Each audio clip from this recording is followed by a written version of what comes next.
Narito tayo ngayon upang matunghayan ang napakainit at talaga namang nagtitrending na issue ni Ate Erica. Sa pagpapatuloy ng ating istorya ay bumalik muli si Kalingap Val dahil mayroon na naman siyang bagong impormasyon na nakita at nais niyang ipakita sa mga kapamilya ni Ate Erica kung totoo ba ang mga ito. Gusto niya rin i-confirm kung sila ba ang pinapatamaan ng mga tao na nakita ni Kalingap Val Santos Matubang na nagpo-post para sa kanila. Sa isang post nga ay talagang binantaan ang tita ni Ate Erica na ipapakulong siya kaya dapat daw make sure na meron daw siyang ebidensya. Babaeng ito? Para magklaro ko lang. Apo, siya po yan. Ano ito? Apo, yung story kung sinasabi siya. Kasi may binsay din sa iyo. May binsay sa social media na basa ko lang din. Ikaw ata ang pinatamaan dito. Nandyan din po yung mga text nila sa amin. Ito po ito yung dinidelete. Make sure na may ebidensya ka. At baka warrant of arrest ang darating sa iyo. Mark my word. Hindi man na pala po. Kayo ang sumira sa sarili niyong pamilya at buhay. We'll see you in the court. Baka sasablay, maubos yung ipin mo. Maubos yung ipin mo. Ha? Papagunot lang ako, kuya. Para gugutay Baka malunok mo yan. God bless and see you in the court. Naku, delikado ka. Panindigan mo lahat ng sinabi mo, ha? Gather some evidence, yung totoo kasi pag hindi kayo ang... Sabi pa nga sa post na ito ay mukha daw pera ang pamilya ni Ate Erica.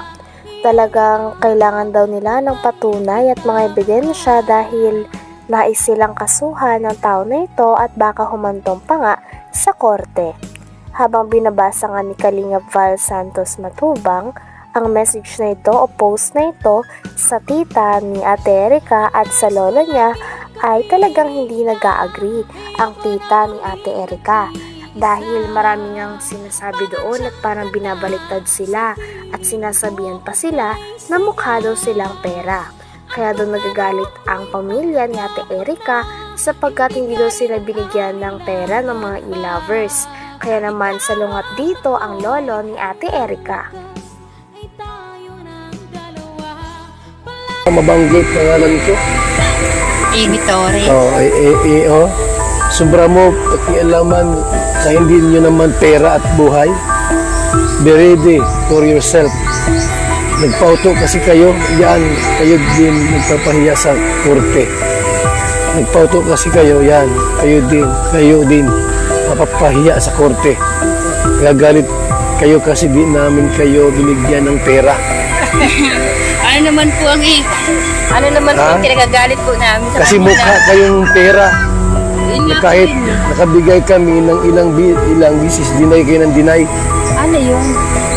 Wala kami bigay na. Bumigay ng pera. Ha? Tay, Lulubig, so may binsay sa'yo. Nabasa mo na ito? Di pa. You know? From Amy Tunyaka Tourist, Lulumigs. Ano kaya yung topic natin dito? Diba pera at ikaw ang may hawak? Yung pera hindi si May. Pero may hawak? Wala akong pera hinahawakan dyan. Huh? Yan o.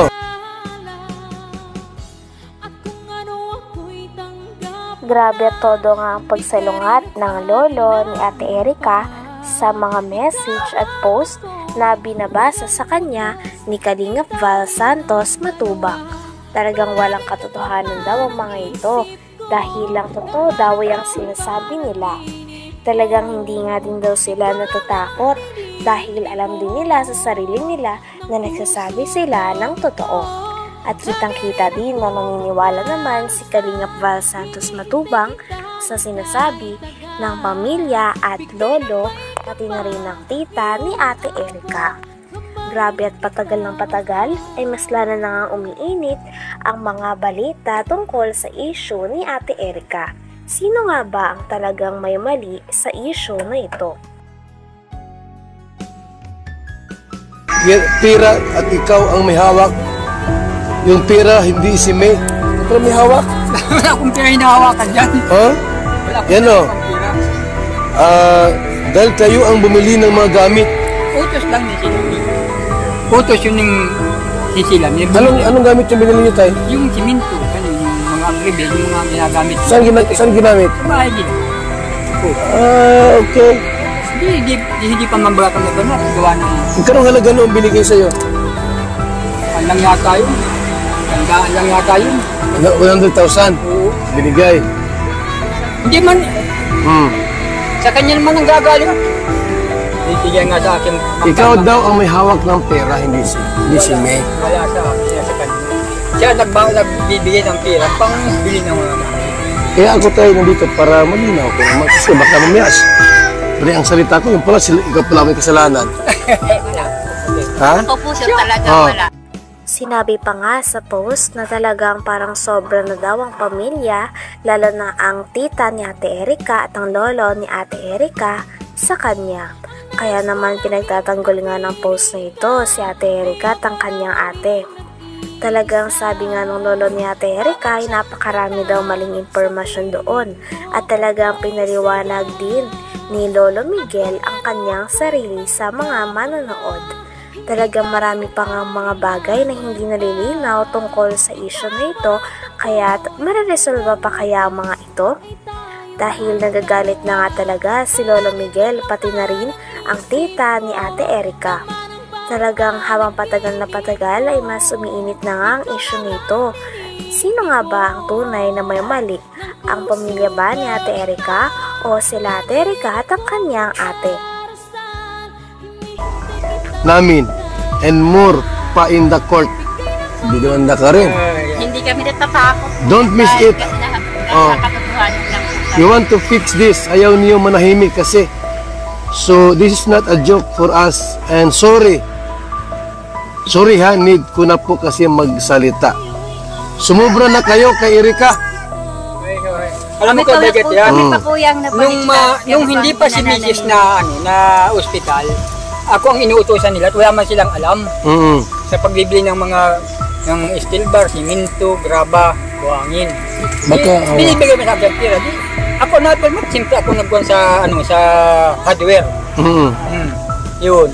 At di siyempre ako talagang nagbabayad sa hardware. Tapirma ako doon. Pero sa kanilang gagaling ang pera. Ganun.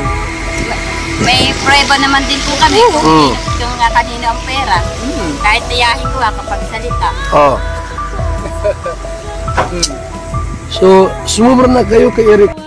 Grabe at todo explain nga si Lolo Miguel sapagkat mali-mali daw mga sinasabi nila sa post na pinapatamaan sila.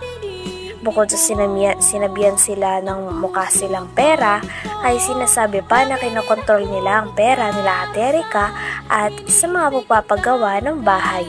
Pinaliwanag naman ni Lolo Miguel na sila mismo ang nanghingi ng tulong kay Lolo sapagkat wala daw silang alam sa mga pagpapatayo ng bahay at mga simento, kaya naman siya lang daw ang bumili, ngunit sa barangay naman daw iyon.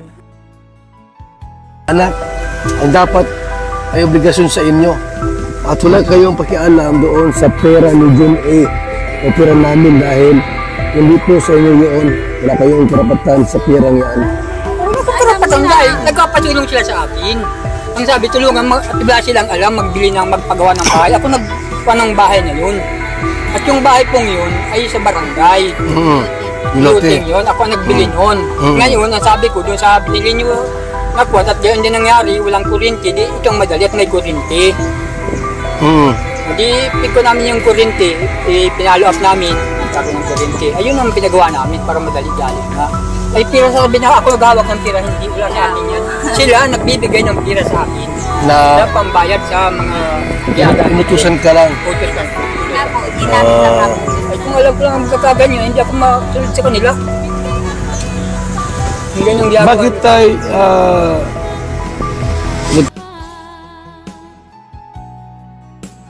Hanggang dito na lamang muna ang ating napakainit, nagtitrending at talaga namang mas nakakaintriga na issue ni Ate Erica. Maraming salamat sa inyong panonood. Hanggang sa muli. Bye!